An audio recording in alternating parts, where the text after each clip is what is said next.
শেরপুরে গরু চোর চক্রের ৫ সদস্যকে গ্রেফতার করেছে ঝিনাইগাতী থানা পুলিশ।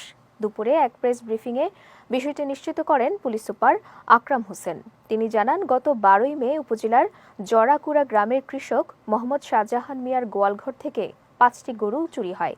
এ ঘটনায় ভুক্তভোগী বাদী হয়ে মামলা দায়ের করেন। এরই প্রেক্ষিতে গত ১৭ই মে ট্রাক ড্রাইভার মোহাম্মদ আব্দুল জলিলকে গ্রেফতার করা হয়।